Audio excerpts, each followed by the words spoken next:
தென்னிந்திய நதிகள் இணைப்பு விவசாய சங்கத்தினர் தொடர்ந்து 7வது நாளாக இன்றும் டெல்லி ஜந்தர் மந்தரில் போராட்டத்தில் ஈடுபட்டு வருகின்றனர். அது குறித்த தகவல்களை செய்தியாளர் ஹனிகுமாரிடம் கேட்கலாம். ஹனிகுமார், விவசாயிகள் தொடர்ச்சியாக 7வது நாளாக போராட்டம் நடத்தி கொண்டிருக்கிறார்கள். ஒவ்வொரு நாளும் ஒவ்வொரு விதமான போராட்டத்தை கையெடுத்திருக்கிறார்கள். இன்று எந்த விதமான போராட்டத்தில் அவர்கள் ஈடுபட்டு வருகிறார்கள்? இவர்களை அரசாங்க அதிகாரிகள் இதுவரை யாரும் சந்தித்து பேசினார்களா? இது குறித்து அரசாங்க அதிகாரிகள் தரப்பில் என்னவெல்லாம் சொல்லப்படுகிறது?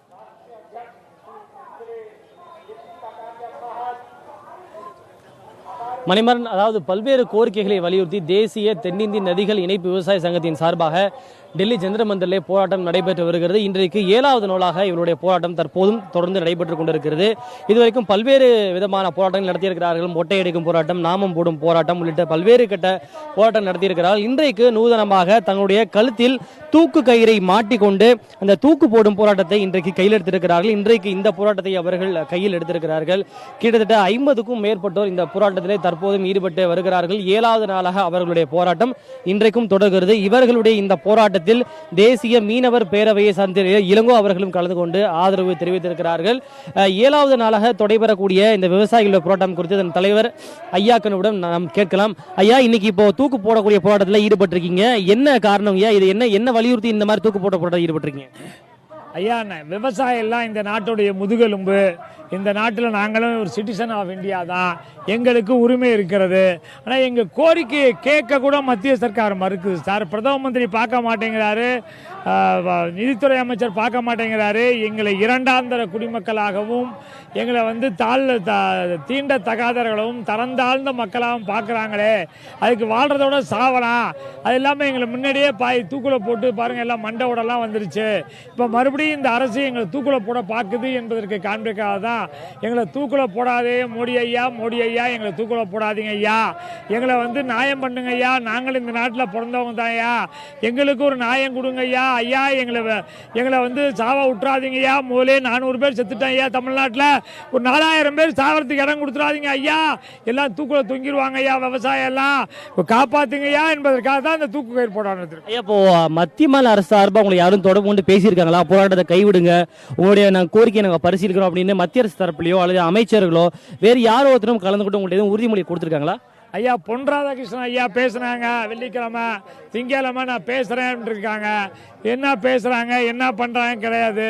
எங்களுடைய கோரிக்கை ஆகிய வறட்சி நிவாரணம், கடன் தள்ளுபடி, விவசாய நதிநீர் இணைப்பு, லாபகரமான விலை கிடைக்கும் வரை நாங்கள் செத்தாலும் சாவமோ ஒழிஞ்சு இதை விட்டு போக மாட்டோம். எங்களை கூப்பிட்டு அழைச்சி பேசினா பேசுவோம், பேசலன்னா இங்கே. கடந்த வெள்ளிக்கிழமை அன்னைக்கு விவசாய அமைச்சர் ராதா மோகன் சிங்குடைய இணை செயலாளர் சந்திச்சு நீங்க பேசுனீங்க, கோரிக்கை விடுத்தீங்க. உங்களுடைய கோரிக்கைக்கு அவர் என்ன உறுதி கொடுத்திருக்காரு? இணை செயலாளர் என்ன சொன்னாருன்னா, இந்த கடன் தள்ளுபடி சம்பந்தமெல்லாம் ஃபைனான்ஸ் மினிஸ்டர் தான் முடிவு பண்ணணும், எங்களுக்கு ஒன்றும் தெரியாது. ஆனால் பேங்க் எல்லாம் உங்களை தொந்தரவு பண்ணுறதை பண்ண வேணாம்னு சொல்றதுக்கு நாங்கள் லெட்டர் அனுப்புறேன்னு சொன்னாரு. அதை முடிவு பண்ண வேண்டியது ஃபைனான்ஸ் மினிஸ்டர் சொல்லிட்டாங்க. அதனால இதை வரையும் அனுப்பல, எங்களுக்கு காப்பி தரானே அதுவும் தரல. சரிங்க, அப்போ இன்னும் எவ்வளவு நாட்கள் உங்களுடைய போராட்டம் தொடரும்? எப்போது உங்க போராட்டத்தை நீங்க கைவிட போறீங்க? எங்களது போராட்டம், எங்களுக்கு கோரிக்கை நிறைவேற நடக்கும். எங்களுக்கு ஒண்ணுக்கு நிறைவேறினா இங்கேயே தற்கொலை பண்ணி சாக வேண்டியதான் அவர்களே. ஏன்னா ஊர்ல போய் செத்தாதான் குடும்ப பிரச்சனை செத்துப்பிட்டாங்க, லவ் மேட்டர் செத்துட்டாங்க, அது சொல்றாரு ஒரு வேளாண்மை துறை மந்திரி. அதெல்லாம் இல்லாம இங்கே செத்துட்டா ஒன்றும் சொல்ல முடியாது இல்ல. அதனால விவசாயி தன் போராட்டத்தில் இங்கே செத்தான்னு ஒருக்காக தான் இங்கே இருக்க போறோம் நாங்கள். நன்றிங்க. மணிபரன், இப்போ நீங்களே கேட்டிருப்பீங்க, தொடர்ந்து தங்களுடைய இந்த கோரிக்கை நிறைவேறுகின்ற வரை தங்களுடைய இந்த போராட்டம் தொடரும் அப்படின்னு விவசாயிகள் தெரிவிச்சிருக்காங்க. ஹனிகுமார், ஏற்கனவே ஏராளமான போராட்டங்கள் நடந்திருந்தாலும் விவசாயிகளின் போராட்டம் அடிப்படை தேவைகளுக்காக அவர்கள் போராடுகிறார்கள் என்ற கருத்து முன்வைக்கப்படுகிறது. இப்படி இருந்தும் அரசாங்கம் தரப்பில் யாருமே இதுவரை பேசாததற்கு என்ன காரணம் சொல்லப்படுகிறது?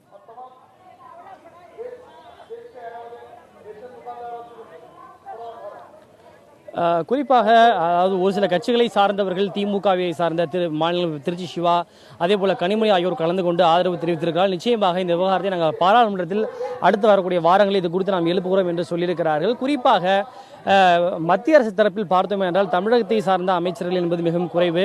குறிப்பாக பொன் ராதாகிருஷ்ணன் அவர்கள் மட்டுமே இந்த கோரிக்கையை மத்திய அரசுக்கு தெரியப்படுத்துகின்ற ஒரு இணைப்பு பாலமாக வந்திருக்கிறார். அவர் விவசாயிகளை தொடர்பு கொண்டு பேசியிருக்கிறார். உங்களுடைய கோரிக்கை தொடர்பாக குறிப்பாக இவர்கள் அருண்ஜேட்லியும் பிரதமரையும் பார்க்க வேண்டும் என்கிற ஒரு கோரிக்கையை முன்வைத்திருக்கிறார்கள். அது இல்லாமல் வேறு யாரும் மத்திய அமைச்சர்களை பார்க்க வேண்டும், எங்களுடைய கோரிக்கையை அவரிடம் தெரியப்படுத்த வேண்டும், அவர்கள் எங்களுடைய கோரிக்கைக்கு குறைந்தபட்சம் ஏதேனும் ஒரு உறுதிமொழியை கொடுக்க வேண்டும் என்கிற ஒரு கோரிக்கையும் வலியுறுத்தி இருக்கிறார்கள். இதற்கு ஏற்பாடு செய்ய வேண்டும் என்று தொடர்ந்து வலியுறுத்தி வருகிறார்கள். கொண்டிருக்கிறார்கள். இது தொடர்பாகவெல்லாம் மத்திய அமைச்சர் பொன் ராதாகிருஷ்ணன் அவர்களை தொடர்பு கொண்டு நீங்கள் போராட்டத்தை கைவிடுங்கள், இது தொடர்பாக நான் நடவடிக்கை எடுக்கிறேன், அவர்களை சந்திக்க ஏற்பாடு செய்கிறேன் என்று அவர் சொல்லியிருக்கிறார். இன்றைக்கு அவர்களை சந்திப்பார் எனவும் எதிர்பார்க்கப்படுகிறது. இருந்தாலும் கூட விவசாயிகளை பொறுத்தவரை அவர்களை நாங்கள் சந்தித்து நேரடியாக அவர்களுடைய வாயால் எங்களுக்கு உறுதிமொழியை கொடுக்கின்ற வரை நாங்கள் எங்களுடைய போராட்டத்தை தொடர்வோம் எனவும் தெரியப்படுத்தி. ஹனிகுமார், இந்த போராட்டத்தில் ஆண்களுக்கு நிகராக பெண்களும் அங்கே பங்கெடுத்திருப்பதை நம்மால் பார்க்க முடிகிறது. அவர்களின் கருத்துக்களை கேட்டு பெற முடியுமா?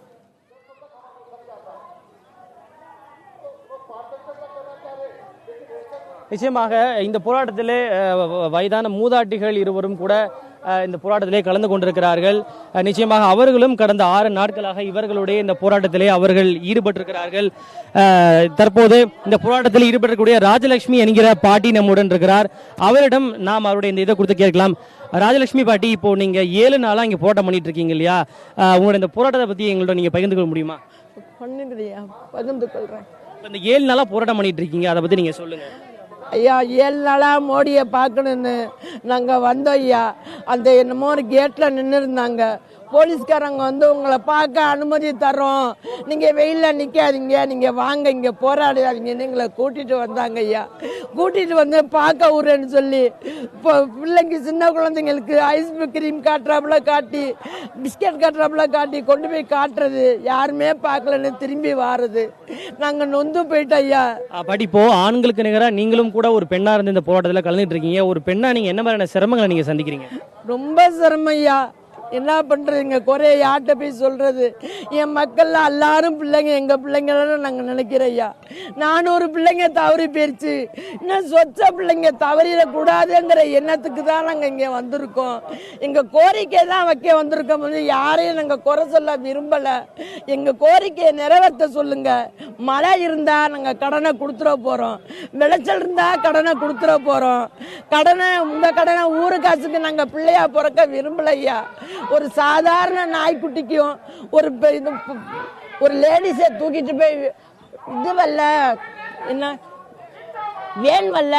வேன் வந்ததுக்கு ஐயோ தன்னுடைய தாயை முதுகுல தூக்கிட்டு போனாரு, வேன் வராதுக்கு அப்படின்னு அவருக்கு 10 லட்சம் ரூபா நிவாரணம் தராங்க. எங்களுக்கு 10 லட்சம் ரூபாய்லாம் வேணாம் ஐயா. நாங்கள் விளைச்சல வந்து எங்கள் கடனை அடைச்சிருவோம். எங்கள் கடனை கொஞ்சம் ரத்து பண்ண சொல்லுங்க, எங்கள் கடனை எழுதி வைக்க சொல்லுங்க. என்னைக்கு இருந்தாலும் எங்கள் கடனை அடைச்சிருவோம். என் பிள்ளைங்க 8ஆம் கிளாஸ் தான் நான் படிக்க முடிஞ்சிச்சு. பாட்டி, உங்களுடைய கோரிக்கை நிறைவேறும் அப்படின்னு உங்களோட சேர்ந்து நாங்களும் நம்புகிறோம். உங்களுடைய உணர்வுகளை பகிர்ந்துக்கிட்டதுக்கு ரொம்ப நன்றி. மணிமாறன், இப்போ நீங்களே கேட்டிருப்பீங்க அவங்க என்ன மாதிரியான சிரமங்களை சந்திருக்காங்க, இந்த போராட்டத்தில் எவ்வளவு நாள் ஈடுபட்டிருக்கிறாங்க, தங்களுடைய கோரிக்கை என்ன அப்படின்றத அந்த வயதான மூதாட்டி சொன்னதை நீங்களே கேட்டிருப்பீங்கன்னு நினைக்கிறேன். ஹனிகுமார், போராட்டத்தில் இருக்கிறவங்க எல்லாருமே பாத்தீங்கன்னாக்கா ஒரு குறிப்பிட்ட வயசை கடந்தவங்க தான். தொடர்ச்சியாக 7வது நாளாக போராட்டம் நடத்தி வருகிறார்கள். நிச்சயமாக அவர்களின் கோரிக்கைகள் செவிசாய்க்கப்படும் என்று நம்புவோம். உங்கள் விரிவான தகவல்களுக்கு நன்றி ஹனிகுமார்.